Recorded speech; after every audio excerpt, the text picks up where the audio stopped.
மாங்காய் வத்தல் அப்புறம் அடமாங்காய் எப்படி செய்கிறதுன்னு அந்த வீடியோவில் பார்க்க போகிறோம். ஸ்கிப் பண்ணாமல் பாருங்கள். இது மாங்காய் சீசன். நான் 7 கிலோ 100 வாங்கினேன். அதுக்கப்புறம் 8 கிலோ வந்துச்சு, அப்புறம் 10 கிலோ வரைக்கும் வந்துச்சு. இப்போ ஒன்றும் இது இல்லை.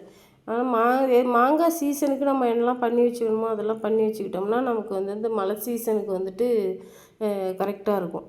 மழை டயத்தில் கடை இருக்காது, காய்கறி வாங்க முடியாது, நிறைய சிக்கல்கள் இருக்கும்போது இது மாதிரி இந்த மாங்காய் வத்தல் போட்டு வச்சுக்கிட்டோம் அப்படின்னு சொன்னால், இது வத்த குழம்பு மட்டும்தான் வைக்கணும்லாம் அவசியம் இல்லை. சாம்பாரில் போட்டு வச்சா கூட அவ்வளோ சூப்பராக இருக்கும். ஏன்னா இது ஒட்டு மாங்காய் தானே. ஒட்டு மாங்காய் நம்ம அரிஞ்சிட்டு அவிச்சு தான் இது பண்ண போகிறோம். எவ்வளோ நாள் ஆனாலும் வீணாகாது. 1 வருஷம் இல்லை, 2 வருஷம் இல்லை, அவ்வளோ சூப்பராக இருக்கும். நான் அது எப்படின்னு தான் சொல்லித்தர போகிறேன். வீடியோ ஸ்கிப் பண்ணாமல் பாருங்கள். ஃபஸ்ட்டு மாங்காய் வத்தல் எப்படி போடுறோன்னு பார்ப்போம். அடுத்து அடமாங்காய் எப்படி வைக்கணும்னு பார்ப்போம். மாங்காய் வாங்கி ஃபஸ்ட்டு கழுவிட்டு, ஒரு மாங்காயை ஒரு 8 பீஸாக அரியலாம், இல்லை ஒரு 6 பீஸாக அரியலாம். நமக்கு தேவைக்கு தகுந்த மாதிரி தான். நம்ம அதை குழம்புல தானே போட போகிறோம். திரும்பி நம்ம அதை ஊற வச்சுட்டு கட் பண்ணி போடுறனாலும் போடலாம். ஏன்னா இது பண்ணி குழம்பு வைக்க போகும்போது இப்போ நம்ம கொஞ்சம் பெரிய பீஸாக இருந்தால் வேக வைக்கும்போது அப்படியே ரொம்ப இதாக போகாமல் ஓரளவுக்கு நல்லாயிருக்கும். அதுக்காக ஓரளவுக்கு கொஞ்சம் மீடியம் சைஸில் இந்த அளவுக்கு அரிஞ்சிக்கோங்க. ஒரு நாள் ஃபுல்லாக அரிஞ்ச அன்னைக்கு ஃபுல்லாக வெயிலில் காயணும். வெயிலில் காய்ஞ்சிட்டு சாயங்காலம் எடுத்துகிட்டு வந்துட்டு அடுத்த நாள் காலையில் தான் அதை அவிக்க போகிறோம். ஓகேவா? அதனால் மாங்காய் அரிஞ்ச அன்னைக்கு ஒரு நாள் ஃபுல்லாக வெயிலில் காய வச்சுருங்க. இப்போ கழுவிட்டு ஒன்றும் தேவையில்லை, வெந்நீர் போட்டு அதில் உப்பு போட்டு மாங்காய் அவிக்க போகிறோம். இது மாங்காய் அவிச்சு காயறதுக்குள்ளே பாதி காலி ஆகிடும். ஏன்னா அந்தளவுக்கு ஒரு டேஸ்ட்டாக இருக்கும். நம்ம உப்பு போட்டு அவிக்கும்போது இது பழமாங்காய் சீசனில் தான் நான் இப்போ போடுறேன். காய் சீசனில் போட்டால் அந்தளவுக்கு டேஸ்ட் இருக்காதுன்ட்டு நான் பழம் பழுக்க போகிற சீசன் கொஞ்சம் முன்னாடி இருக்குல்ல, அந்த சீசனில் தான் நான் எப்போவுமே வத்தல் போடுவேன். அதுதான் வத்தல் நல்லாயிருக்கும். குழம்பு கொஞ்சம் இனிச்சிக்கிட்டு புளிச்சிக்கிட்டு அது மாதிரி இருக்கும். ஃபஸ்ட்டில் போட்டால் ஒரே புளிப்பாக இருக்கும், நல்லா இருக்காது. ஓகேவா? வெந்நீர் தண்ணி கொஞ்சம் போட்டு கொஞ்சம் தான் தண்ணி ஊற்றினேன். எவ்வளோ மாங்காய்க்கு எவ்வளோ ஊற்றினேன் நீங்களே பார்த்துருப்பீங்க. உப்பு போட்டு இந்த அளவுக்கு அவிச்சு வந்துடும். நல்லா நம்ம எடுத்தாக்க ஒரு மாதிரி நல்லா கையில் தெரியும். அந்தளவுக்கு அவிஞ்சு வந்ததும் பிற்பாடு நம்ம எடுத்து ஆற விட்டு கொண்டு போய் மேலே காய வச்சிட வேண்டியதான். அது என்ன சொல்கிறது, நல்ல வெயில் அரிக்கணும். நம்ம மழையாக இருந்தாலும் நமக்கு அது வீணாக போயிடும். நம்ம அவிச்சு கண்டிப்பாக வெயில் இருந்துச்சுன்னு வச்சுக்கோங்களேன், நமக்கு செமையாக காஞ்சிட்டுனா அதுக்கப்புறம் பிரச்சனை இருக்காது. எப்படி இருக்குது பார்த்தீங்களா? இதெல்லாம் காஞ்சி இது வீட்டுக்குள்ளே வர்றதுக்குள்ளேயே என் பையன் பாதி சாப்பிட்டுட்டான். நான் மாங்காய் வத்தல் காமிச்சிருப்பேன் பாருங்கள் கடைசியாக எவ்வளோ இருக்குன்னு. இதில் 1 2 அணில் தூக்கிட்டு போயிடுச்சு. அப்புறம் பசங்கள்லாம் சாப்பிட்டுட்டாங்க. நல்லாயிருக்கும். இது அவிச்சு தின்னு பாருங்களேன், செம்ம டேஸ்ட்டாக இருக்கும். செம்ம இனிப்பாக உப்பு சேர்ந்துட்டு செம்ம டேஸ்ட்டாக இருக்கும். இது வத்தல் போடுற இது ஃபஸ்ட் நாள் கூட நம்ம காய வச்சுருக்கோமா, இந்த அளவு தான் இருக்கும். அது காய வைக்கும்போது என்ன பண்ணணும் அப்படின்னு சொன்னால், அப்படி குப்பரக்க போட்டோம்னா காயாது. அந்த விதை அந்த கொட்டை சைடு இருக்குல்ல, அந்த சைடு இப்படி எடுத்து இப்படி மேலெல்லாம் வச்சோம் அப்படின்னா தான், சப்போஸ் நமக்கு ஏதாவது மழைகளாக வரும் அப்படின்னு நம்ம யோசித்தோம் அப்படின்னாக்கா, இந்த வெயிலில் காயினா ஓரளவுக்கு சீக்கிரம் காயும். இது மாதிரி நம்ம எடுத்து கரெக்டாக இதே மாதிரி வைக்கணும். நல்லா கிழக்க வச்சோம் அப்படின்னு சொன்னாக்கா ஈஸியாக காஞ்சிரும். அது ஒரு 2 3 நாள் ஒரு 4 நாள் அதிகபட்சம். அதுக்கு மேலே ரொம்பலாம் எடுக்காது. நல்ல வெயில் அடித்தா 2 3 நாளே நல்லா காஞ்சிரும். அதோட காய்ச்சதுக்கு பிற்பாடு நம்ம எடுத்து வச்சுக்க வேண்டியதான். இது கூட வேறு வத்தல்லாம் சேர்த்து நம்ம வத்த குழம்பு வைக்கும்போது செம்ம டேஸ்ட்டாக இருக்கும்.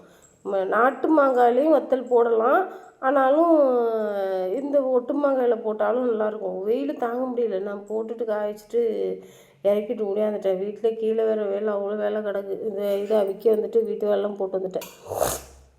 இதை எடுத்து அடுத்த நாள் முத நாள் எவ்வளோ காய் இருந்துச்சு, அடுத்த நாள் எவ்வளோ காய் சுருங்கிருச்சு பார்த்தீங்களா? அப்படியே சுருங்கிரும். சுருங்கி முடிச்சு நம்ம என்ன பண்ணால் கடைசியாக ஒரு ப்ராசஸ் என்னன்னாக்கா, நல்லா இந்த அளவுக்கு காஞ்சி வந்ததா, காஞ்சோன்னா இந்த விதை அந்த இது இருக்குல்ல, அந்த அழுத்தமாக இருக்குல்ல அந்த கொட்டையோடது, அதை எடுத்துகிட்டு நம்ம போட்டு வச்சுக்கிட்டோம் அப்படின்னு சொன்னால் பூச்சி பிடிக்காது. அதுதான் மெயின் ரீசன். பூச்சி பிடிக்கிறதுக்கு இது இருந்துச்சு, அந்த ஒயிட் கலரில் இருக்குல்ல அந்த சீடு, அது இருந்தால் மட்டும்தான் பிடிக்கும். அதனால் நம்ம அதை எடுத்துகிட்டு வச்சுட்டோன்னா எவ்வளோ நாள்னாலும் இருக்கும், பூச்சி பிடிக்காது. ஓகேவா? ஒன்று முடிஞ்சா அடுத்து அடமாங்காய்க்கும் அதே மாதிரி மாங்காய் கழுவிக்கிட்டு அதை நம்ம வெட்டி காய வச்சோம். இது வெட்டி உப்பில் வைக்க போகிறோம். அது வெட்டி ஒரு நாள் காய வச்சுட்டு அடுத்த நாள் அவிச்சு போட்டுடலாம். இது வந்துட்டு 2 2ஆக அரிஞ்சிட்டு உப்பு வைக்கணும். 2 பக்கம் அந்த அந்த கண்ணை அது ஒரு மாதிரி சொல்லுவாங்கள்ல, நடு சைடு அந்த இது கொட்டையை வச்சுட்டு அந்த சைடு இந்த சைடு மட்டும் அரியணும். அந்த அந்த சீடு இருக்குது, அந்த சீடு ஓரத்தில் அரிஞ்சால் தான் அது நல்லாயிருக்கும். இல்லைன்னா ரொம்ப தள்ளி அரிஞ்சாலும் இந்த சீடு பக்கமாக வந்துடும் சதம் முழுக்க. தள்ளி ரொம்ப இது பண்ணாலும் அந்த உப்பெல்லாம் வந்து சாராது. அதனால் அந்த கரெக்டாக அந்த சீடை ஒட்டி அரிஞ்சு தெரியும். நான் வந்து எல்லாருக்கும் தெரியாதுன்னு சொல்ல வரல, ஒரு சில பேருக்கு தெரியாதவங்களுக்கு தான் நான் சொல்கிறேன். ஓகேவா? இது மாதிரி நம்ம போட்டு வச்சிட்டோம் அப்படின்னா இது வந்து கஞ்சி சாதம், மோர் சாதம், எல்லா சாதத்துக்குமே நல்லாயிருக்கும். எங்கள் வீட்லலாம் புளிக்குழம்பு சாம்பார்லாம் வைக்கும்போது இதில் ஒரு துண்டு பிச்சு வச்சோம் அப்படின்னா சரி இதாகிடும். இப்போ எல்லாத்தையும் அரிஞ்சு எல்லா மாங்காயும் அரிஞ்சு ஒரு தடவை எடுத்துக்குவோம். எடுத்து முடிச்சுட்டு அதுக்கப்புறம் கல் உப்பு தான் வைக்கணும். அதில் மெயினாக வந்து நம்ம வந்து சால்ட்டு அது மாதிரிலாம் வைக்க அந்த இந்து உப்பு அதெல்லாம் சொல்கிறாங்களா, அதெல்லாம் எதுவும் வைக்க முடியாது. இதில் கல் உப்பு மட்டும்தான். கல் உப்பு வைக்கிறதுனால தான் அந்த மாங்காய் வீணாக போகாமல் இருக்கும். அப்புறம் ஒரு சில பேர் என்ன சொல்கிறாங்கன்னா, ஒரு வீடியோ பார்த்த ஒரு சில பேருன்னு இல்லை, வீடியோ பார்த்தப்போ ஒருத்தவங்க சொன்னாங்க, இதில் மாங்காய் உப்பு போட்டு வச்சுட்டு கொஞ்சமாக தண்ணி ஊற்றணும் அப்படிங்கிற மாதிரி சொன்னாங்க. அதெல்லாம் தண்ணியெல்லாம் எதுவுமே ஊற்றக்கூடாது. நம்ம தண்ணி உப்பு போட்டு அந்த மாங்காயோட சேர்த்து அதில் வச்சிட்டோம் அப்படின்னு சொன்னாலே அதுலேயே தண்ணி அதுவே அந்த உப்புலேருந்து தண்ணி மாங்காய் உப்பு சேர்ந்து தண்ணி அதிலே ஊறிடும். நான் இப்போ அதில் காமிக்கிறதுல நீங்கள் பார்ப்பீங்க நல்லா. உங்கள் வீட்டில் நாட்டு மாங்காய் இருந்துச்சு அப்படின்னு சொன்னால் அதுலேயே நீங்கள் ட்ரை பண்ணுங்கள். அது கொஞ்சம் புளிப்பாக இருக்கும், அதுவும் நல்லாயிருக்கும். அரியும் போதே வாசனை அப்படி இருக்குது, பல வாசனை மாதிரி வர ஆரம்பிச்சிருச்சு. ஓரளவுக்கு நெருக்கி எல்லாத்தையும் எல்லாமே அரியிற வரைக்கும் காமிச்சிட்டு இருக்க முடியாதுல்ல, ஏற்கனவே லென்த்தாக வந்துடுச்சு வீடியோ. அதெல்லாம் அரிஞ்சு முடிச்சுட்டு அடுத்து உப்பு வைக்க ஆரம்பிச்சிடலாம். கல் உப்பு தான் வாங்கிட்டு வந்து நான் வச்சுருக்கேன், கல் உப்பு தான் வைக்க போகிறேன். அது எப்படி எந்த மெத்தடில் செய்யணும் அப்படின்னாக்கா பார்த்துக்கோங்க எப்படின்ட்டு. உப்பு போட்டு 3 நாளைக்கு உப்புலேயே ஊறணும். அந்த உப்பு போட்டு வைக்கிறோமா, உப்பு போட்டு நம்ம சாயங்காலம் காலையில் வைக்கிறோன்னா சாயங்காலம் போய் எடுத்து பார்த்திங்கன்னா அதில் தண்ணி ஊறி இருக்கும். அதை எடுத்து ஒரு 3 நாளைக்கு குலுக்கி வச்சிங்க அப்படின்னு சொன்னால் 3ஆம் நாள் தான் எடுத்து மேலே கொண்டு போய் காய வைக்கணும். 3 நாள் வரைக்கும் அதிலே தான் ஊறிட்டு இருக்கணும். ஊறிட்டு இருக்கும்போது நல்லா அதில் எல்லாமே சாந்துடும். அந்த தண்ணி குலுக்கி விட்டோம்னா எல்லா பக்கம் மாங்காயும் அப்படியே உப்பு சேர்கிறதுக்கு கரெக்டாக இருக்கும். ஓகேவா? யாரும் சொல்கிறாங்க அப்படின்னு சொல்லிட்டு அதில் பச்சை தண்ணியெல்லாம் ஊற்றிடாதீங்க, மாங்காய் கண்டிப்பாக அழுகி போயிடும். பச்சை தண்ணியெல்லாம் ஊற்றுறலாம், இதிலேயே தண்ணி ஊறிடும். நீங்கள் இப்போ உப்பு போட்டு ஊற வைக்கும்போதே தண்ணி ஊறிடும். அதில் இப்படி குலுக்கி எடுத்து ஊற வைக்க வேண்டியதான். 3 நாள் கண்டிப்பாக கம்பல்சரி அதில் ஊறணும். ஊறினதுக்கு பிற்பாடு அதுக்கப்புறம் 3ஆம் நாள் எடுத்துக்கொண்டு காய வச்சா எப்படி இருக்குன்னு பார்த்துக்கலாம். அதே மாதிரி உப்பும் அளவுக்கு அதிகமாக உப்பு வைக்காதீங்க, ஓரளவு அதில் உப்பு வைங்க. ரொம்பலாம் உப்பு நம்ம தான் சாப்பிட போகிறோம், ரொம்ப 5 வருஷம் 6 வருஷம்லாம் வச்சுக்க போகிறதில்ல. இந்த வருஷம் மாங்காய் சீசன் வைக்க போகிறோம், திரும்பி அடுத்த வருஷம் மாங்காய் சீசன் வரும்போது மாங்காய் வாங்கி வைக்க தான் போகிறோம். அதனால் ரொம்ப நாளைக்கு கெடாமல் இருக்கணும். அதெல்லாம் ஓரளவுக்கு உப்பு வச்சாலே கெடாது. நான்லாம் வாங்கி செஞ்சுருக்கேன். உப்பு அப்படியே பொடியாக அள்ளி கொட்டுவாங்க, அது மாதிரிலாம் பொடியாக அள்ளி கொட்டாதீங்க. உப்பு நமக்கு கெடுதல் எவ்வளோதுன்னு நமக்கே தெரியும். அதனால் மீடியமாக வச்சுக்கோங்க. 3 நாள் ஊறட்டும். ஊறின பிற்பாடு எப்படி இருக்குன்னு அடுத்த இதில் காமிக்கிறேன் பாருங்கள். ஓகேவா? இவ்வளோ தான் கல் உப்பு நான் போட்டிருக்கேன் ஒரு பாக்கெட் வாங்கினதில்.